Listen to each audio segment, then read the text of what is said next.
मंत्रिमंडळ बैठकीत शक्तीपीठ महामार्गाला पुन्हा मंजुरी। प्रकल्प आखणी आणि भूसंपादनासाठी 20,000 कोटींची तरतूद। 3.5 शक्तीपीठ, 2 ज्योतिर्लिंग, पंढरपूरसह 18 तीर्थक्षेत्र जोडणार। मुख्यमंत्री फडणवीसांच्या मतदारसंघात 5 महिन्यात 8% मतदार वाढले। विधानसभा निवडणुकीत घोळ झाल्याचा राहुल गांधींचा आरोप। निवडणूक आयोग यावर गप्पकार, राहुल गांधींचा सवाल। महाराष्ट्रातल्या पराभवाचा राहुल गांधींचा त्रास वाढत चाललाय। कधीपर्यंत हवेत बाण मारणार? मुख्यमंत्री फडणवीसांचं जोरदार प्रत्युत्तर। 8% मतदार वाढलेल्या ठिकाणी काँग्रेसचे विजय झाल्याचे दिले दाखले। हिंदी सक्तीवरून राज्य सरकारची तूर्त माघार। त्रिभाषा सूत्रीसंदर्भात राजकीय नेते, पालक संघटना, साहित्यिक, भाषा तज्ज्ञांशी चर्चा करूनच अंतिम निर्णय घेणार। वर्षावरील बैठकीत मुख्यमंत्री फडणवीसांचा निर्णय।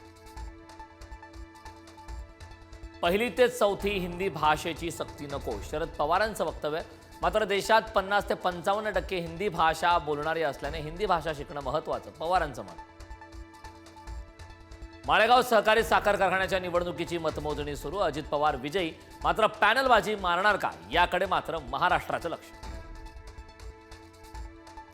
भास्कर जाधव ठाकरेंच्या शिवसेनेत नाराज असल्याची चर्चा। तर महाराष्ट्राच्या मनातलं ओळखणाऱ्यांनी भास्कर जाधवांच्या मनातलं ओळखलं का? संदीप देशपांडेंचा उद्धव ठाकरेंना खोचकतो। महापालिका निवडणूक डिसेंबरपर्यंत लांबण्याची शक्यता। प्रभाग रचनेसाठी 6 ऑक्टोबरपर्यंतची मुदत। ड वर्ग महापालिकांची प्रभाग रचना 13 ऑक्टोबरपर्यंत पूर्ण होणार। संतोष देशमुख खून प्रकरणाची पुढील सुनावणी 7 जुलै रोजी होणार। वाल्मिक कराडच्या डिस्चार्ज ॲप्लिकेशनवर तब्बल 3 तास युक्तिवाद। 10वी-12वी निकाल लागून 1.5 महिना उलटला तरी 30 लाख विद्यार्थी प्रवेशाच्या वेटिंगवर। शैक्षणिक वर्ष सुरू होण्यास ऑगस्ट-सप्टेंबर उजाडणार। पुणे आणि मावळमध्ये पावसाची दमदार बॅटिंग। पुण्यात खडकवासल्यातून होणाऱ्या विसर्गात वाढ। मध्य महाराष्ट्र आणि विदर्भात अतिवृष्टीचा इशारा। कोकणात जोरदार पाऊस। रोह्यात कुंडलिका नदीची पाणी पातळी वाढली। खेडच्या जगबुडी नदीनं इशारा पातळी गाठली। नाशिकच्या गोदावरीमध्ये पाणी पातळीत वाढ। दुतोंड्या मारुतीच्या छातीपर्यंत पाणी। गंगापूर, नांदूर, मध्यमेश्वर, दारणा धरणातून मोठा विसर्ग, तर सोमेश्वर धबधब्याला रौद्ररूप। आषाढी वारीच्या तोंडावर पंढरपूरमध्ये पूरसदृश्य परिस्थिती।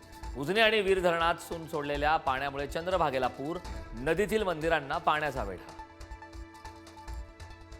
पुण्याच्या जुन्नरमध्ये खोल दरीत तलाठी आणि मुलीचा मृतदेह आढळला। कोकण कड्यावरून उडी मारून दोघांनी आत्महत्या केल्याचा अंदाज। आठवडाभरापासून दोघे होते बेपत्ता। पुढारीचे मुख्य संपादक पद्मश्री डॉक्टर प्रतापसिंह जाधव यांना पत्रकारिता पुरस्कार जाहीर। पत्रकारितेच्या क्षेत्रातील कार्याचा लोकमान्य टिळक जीवन गौरव पुरस्कार देत राज्य सरकारकडून गौरव। इस्रायल आणि इराणमध्ये 12व्या दिवशी युद्धबंदी। कतारची मध्यस्थी। अमेरिकेच्या युद्धविरामाच्या प्रस्तावावर इराण आणि इस्रायलची सहमती। डोनाल्ड ट्रम्प यांचा दावा। युद्धबंदीचा अमेरिकेचा दावा इराणनं खोडला। लष्करी कारवाई थांबवलेली नाही। शस्त्रसंधी झालेली नाही। इराणचे परराष्ट्र मंत्री सय्यद अराक्वी यांची एक्स पोस्ट। तर पुन्हा इस्रायलच्या तेल अवीव शहरावर इराणचा हल्ला।